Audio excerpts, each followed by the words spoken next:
tentang kegiatan sekolah kita yang mana itu sebagai kepala sekolah Desa Santo Bernardus. Saya melakukan ini sebagai CGP Angkatan 11. Saya melakukan wawancara tentang pengambilan keputusan dalam kasus yang Ibu tangani sebagai pemimpin di sekolah ini. Ibu, saya akan melakukan pertanyaan terkait pengambilan kasus ya Ibu.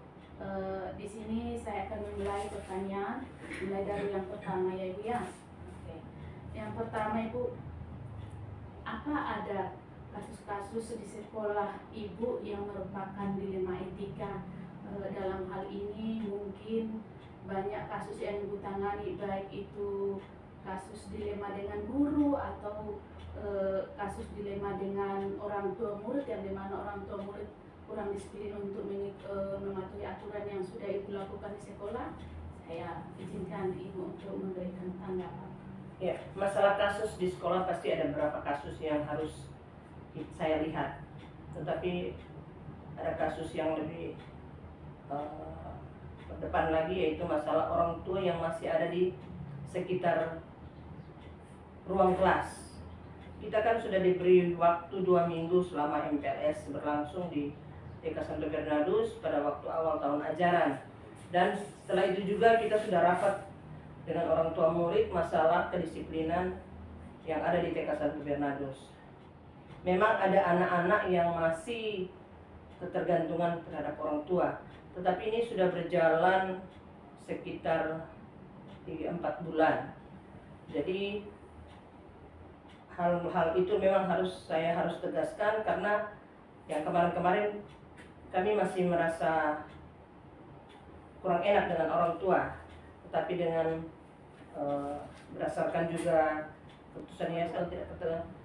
Akhirnya anak kita, guru juga mendidik anak itu kalau orang tua ada di sekitarnya, akhirnya kedisiplinan tidak dilaksanakan dengan sebaik-baiknya karena anak itu masih ketergantungan kepada orang tua. Bagaimana guru mendisiplinkan sementara orang tua ada di sampingnya. Mungkin itu saja. Iya. Baik Ibu, pertanyaan yang kedua, bagaimana Ibu menjalankan pengambilan keputusan yang ada di sekolah ini, Bu? Saya memang kemarin hari Sabtu bersama-sama dengan guru lagi itu Lokakarya, kami sudah berpikir rapat kilat di ruangannya bendahara. Saya membicarakan masalah hasil rapat dari yayasan, karena kita punya yayasan, jadi hasil rapat yayasan. Jadi dari itu dengan beremuk bersama guru untuk memutuskan hari ini guru-guru orang tua tidak masuk.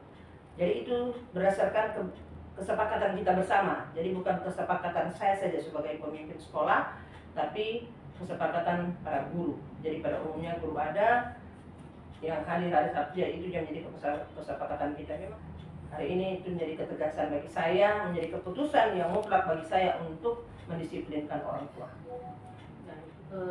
Ibu dalam mengambil keputusan itu, Ibu melibatkan pendapat dari para guru ya Ibu ya, tidak mengambil sendiri ya Ibu. Jadi menjalin kesepakatan bersama sehingga Ibu mengambil dari kesepakatan bersama, Ibu ambil dengan tegas pengambilan keputusan itu dan bahkan sampai membuat surat ya Ibu ya.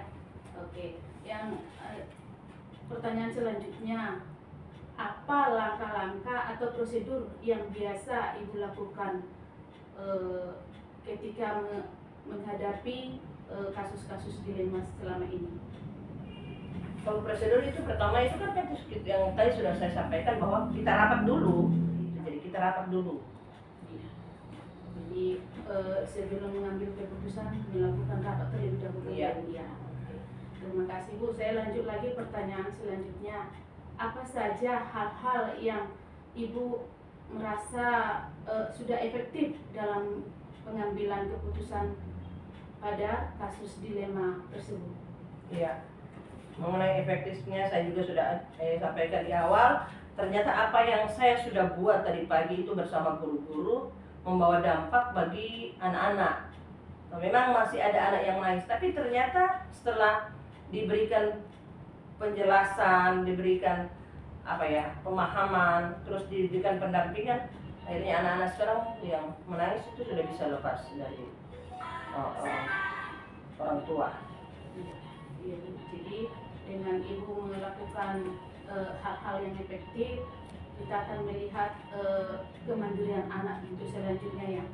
Baik, saya lanjut lagi pertanyaan yang kelima, Bu. Apa saja yang merupakan tantangan dalam pengambilan keputusan pada kasus ini, Bu? Memang tadi ada orang tua yang memberikan pendapat kepada saya, Ibu, anak kami kan terlalu aktif.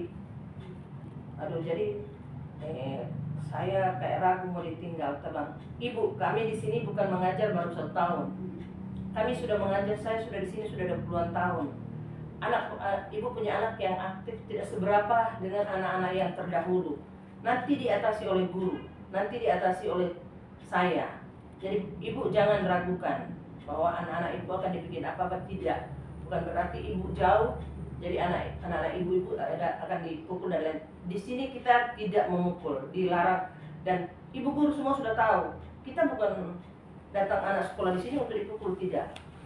Karena mungkin orang guru itu terlalu gemas dengan anaknya, tapi bukan berarti kita memukul anak. Jadi ibu tolong percayakan itu kepada guru. Dan mungkin itu yang bisa dimengerti oleh orang tua sehingga mereka tetap bisa. Berarti masukan dari orang tua itu jadi tantangan bagi ibu ya, yang dimana tadi mereka bilang anak saya aktif gitu ya, Bu ya. Tapi ibu meyakinkan kepada guru itu, kepada orang tua bahwa guru mampu untuk mengatasinya. Baik, saya lanjut pertanyaan yang berikutnya, Bu. Apa ibu memiliki jadwal untuk menyelesaikan kasus dilema tersebut? Bagaimana prosedur untuk menyelesaikan permasalahan? Apakah langsung atau ibu melakukan jadwal tertentu?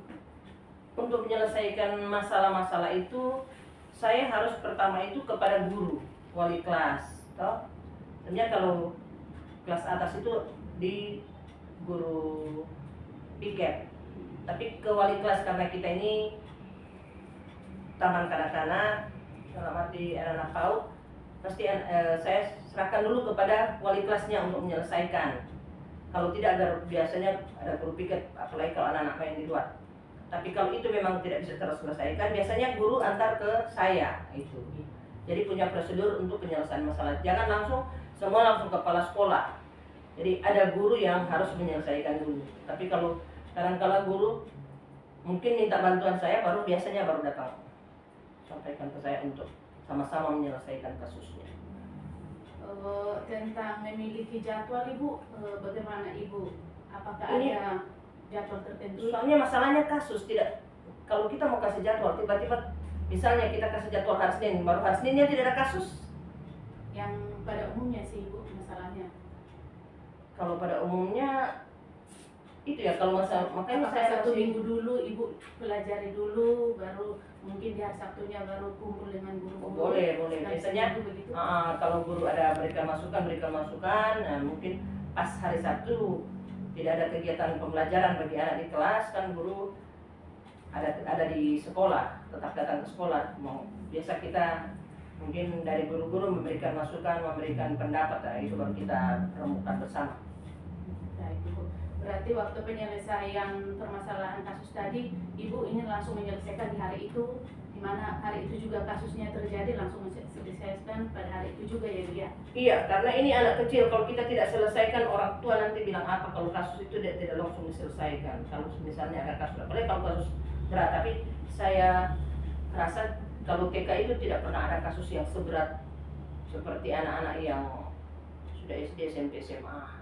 Kalau TK itu kan pasti anak-anak itu kasusnya ringan-ringan lah. Berarti dilema etika saja, Bu ya, bukan rujukan moral ya, Bu ya. Baik. Oke, terima kasih, Bu. Saya lanjut untuk pertanyaan ke-7. Adakah seseorang yang membantu Ibu ketika mengambil keputusan dalam kasus dilema tersebut? Pasti teman-teman yang ada di sekolah, karena pasti kita kan sama-sama keputusannya apa. Jangan saya sendiri saja ambil keputusan, pasti saya sama-sama dengan guru untuk mempertimbangkan kasus itu dan mengambil keputusan secara bersama-sama. Berarti Ibu melibatkan guru ya untuk pengambilan kasus ini, menjalin kesepakatan bersama ya, Bu ya. Baik, pertanyaan yang ke-8 Ibu. Apa pembelajaran yang ibu dapat atau ibu petik dari pengalaman ibu ketika mengambil keputusan dilema etika ini? Ya. Saya mendapat pembelajaran salah satunya itu ada guru yang mampu menyelesaikan kasus terhadap anak-anak. Jadi tidak langsung ke kepala sekolah. Jadi berarti guru itu mampu menyelesaikan, jadi dia mampu untuk mengatasi. Tapi ada guru juga yang harus datang ke kepala sekolah bersama-sama untuk mengatasi kasus itu. Memecahkan masalah ini ya. Sehingga minta saran dari kepala sekolah baik pun teman guru lainnya Ibu ya. Baik Ibu. Terima kasih banyak Ibu. Ibu sudah memberikan jawaban yang baik tentang kasus dilema yang ada di TK kita ini, TK Santo Bernardus. Semoga nanti dengan aturan yang Ibu lakukan, yang sudah Ibu sampaikan kepada orang tua, untuk kedepannya kita, baik Ibu kepala sekolah dan kami sebagai guru, begitu juga orang tua, berlahan-lahan untuk, apalagi orang tua, lebih memahami aturan itu supaya mendukung kita sebagai lembaga untuk mendidik anak ini lebih mandiri, kemudian lebih kreatif, dan kedepannya lebih maju lagi. Begitu Bu, terima kasih atas kesempatan Ibu. Saya sudah meminta waktu Ibu. Bila mana ada pembicaraan saya yang kurang baik berkenan di hati Ibu, minta maaf sebelumnya. Saya sangat berterima kasih Ibu sudah membantu saya untuk dalam melakukan tugas CGP ini. Semoga nanti kedepannya kita semua semakin baik dan semakin sukses Ibu. Terima kasih Ibu. Sama-sama, terima kasih. Baik Ibu, terima kasih. Selamat siang. Selamat siang Bapak. Selamat siang Bu.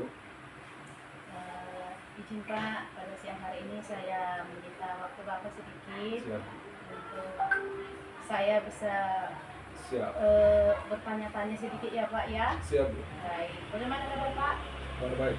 Ya Pak. Ibu kabar baik juga. Puji Tuhan kabar baik Bapak. Baik. Nah, izinkan saya Pak ya sedikit bertanya tentang pengambilan keputusan ya Pak ya. Oke. Saya akan mengajukan beberapa pertanyaan Bapak. Saya akan memulai pertanyaan yang pertama, yaitu apakah di sekolah Bapak ada kasus-kasus yang merupakan dilema etika, seperti hal mengenai pelunasan administrasi sekolah? Ya, pasti ada. Pasti. Ya Bapak ya. Pelunasan administrasi sekolah ini di saat kapan Bapak? Biasanya kalau terkait dengan pelunasan administrasi atau apa komite ya, Iya. itu kan setiap bulan harus diselesaikan. Iya. Karena kalau tidak diselesaikan kan semakin lama kan dia membesar kan, dia membengkak, dan terkadang mereka tidak mampu untuk menyelesaikan. Iya. Oh, iya Bapak ya. Nah, ketika mereka tidak mampu menyelesaikan, bagaimana cara Bapak untuk mengambil keputusan agar mereka dapat menyelesaikan pelunasan administrasi sekolah ini? Kalau untuk pembayaran setiap bulan selalu diingatkan untuk guru yang ditugaskan dalam hal ini bendahara komite untuk selalu masuk di kelas untuk menyampaikan bahwa habis bulan harus bayar supaya tidak memberatkan orang tua dalam pembayaran. Di dalam satu bulan ini, di dalam satu bulan berlangsung itu, apakah ada tanggal yang Bapak tentukan untuk melakukan pelunasan administrasi dalam setiap bulan ya Pak? Setiap bulan harus habis bulan diperkirakan, kalau diestimasi tanggal 5 sampai tanggal 10 itu sudah harus pembayaran. Ya. Supaya tidak memberatkan orang tua dalam menyelesaikan komite itu Pak. Baik Bapak. Kemudian langkah apa yang Bapak lakukan ketika ada orang tua murid yang belum melakukan pelunasan sampai akhir bulan Pak? Kalau itu biasanya kami tindaki dengan menyurati orang tua. Kalau sampai tidak menyelesaikan itu, kami menyurati orang tua agar dia mengingatkan, sekedar mengingatkan agar orang tua segera menyelesaikan itu, karena semakin lama dibiarkan dia semakin berat untuk kendaraan. Iya Bapak. Dalam setiap bulan itu kira-kira langkah-langkah yang Bapak lakukan itu apakah sudah efektif dalam sekolah ketika Bapak mengambil keputusan Memang kasus dilema etika? memang terkadang ada orang tua yang langsung menyelesaikan dengan melalui teguran atau surat yang kami berikan dari sekolah, tapi ada juga yang masih membangkang. Tetapi nanti di detik-detik terakhir dalam sebuah pendidikan yang telah diselesaikan oleh siswa itu, nanti ada momennya kita cut lagi untuk dia harus menyelesaikan itu. Dia tidak ada kasus untuk dia lolos dari situ. Oh iya, jadi Bapak melakukan suatu keputusan ketika di akhir tahun ya Pak ya. Ya. Bapak melakukan kasih ya Pak ya. Apa saja yang merupakan tantangan dalam pengambilan keputusan di kasus yang dimana orang tua tidak melunasi administrasi selama 1 tahun? Memang itu hal yang sangat ya riskan dalam hal ini kan. Terkadang orang tua, banyak juga orang tua yang bikin diri pintar, jadi harus kita bawa dengan pendekatan yang baik dengan orang tua. Kita sampaikan bahwa sekolah itu tidak ada yang gratis, semua harus melalui pembayaran kita kan. Jangan dibiarkan terus begitu. Kalau dibiarkan terus, dia semakin besar dan sulit untuk dibayar oleh orang tua. Sampaikan dengan pendekatan humanisme, pendekatan kemanusiaan gitu. Iya Pak ya. Jadi di saat di akhir tahun itu Bapak mengalami suatu dilema etika untuk menyampaikan yang dimana mereka pada akhir tahun nanti akan semakin membengkak pembayarannya Pak ya. Oke, saya lanjut lagi Bapak. Apa Bapak memiliki jadwal untuk menyelesaikan kasus dilema tersebut Pak? Kalau itu saya tidak memiliki jadwal khusus, cuma nanti sifatnya kan insidental saja. Ketika persoalan itu muncul, kita harus atasi. Bagaimana prosedur Bapak? Apakah pada saat itu juga menyelesaikan atau memang ada waktu tertentu yang Bapak tawarkan kepada orang tua murid? Ya, kami tidak mempunyai waktu khusus untuk menyelesaikan. Nah, tadi saya kan katakan bahwa sifatnya insidental, jadi ketika terjadi kami menyelesaikan. Tidak punya waktu khusus. Berarti Bapak langsung ambil sikap tegas ya Bapak untuk menyelesaikan masalah itu, ingin menyelesaikan masalah itu di saat itu juga ya Pak ya. Oke baik. Terus adakah seorang yang Bapak butuhkan dalam mengambil keputusan di kasus dilema tersebut Pak? Kalau terkait dengan ibu punya masalah, ya yang biasa ya saya libatkan dalam hal ini wali kelas dengan bendahara komitenya. Kalau wakil-wakil kepala sekolah tidak dilibatkan, karena yang mengetahui persis hal ini adalah wali kelas dan bendahara komite. Iya betul. Kemudian apa pembelajaran yang Bapak dapatkan atau Bapak petik dari pengalaman Bapak ketika mengambil keputusan pada kasus dilema etika ini? Ya, kalau menurut saya ketika ada hal seperti ini, ya kita harus cepat selesaikan, karena kalau kita tidak menyelesaikan ini segera, karena ini terkait dengan anak-anak punya administrasi, dokumen yang ada di sekolah, kalau tidak diselesaikan nanti tidak bisa diambil begitu. Kalau itu khusus untuk kelas terakhir dalam satuan pendidikan itu.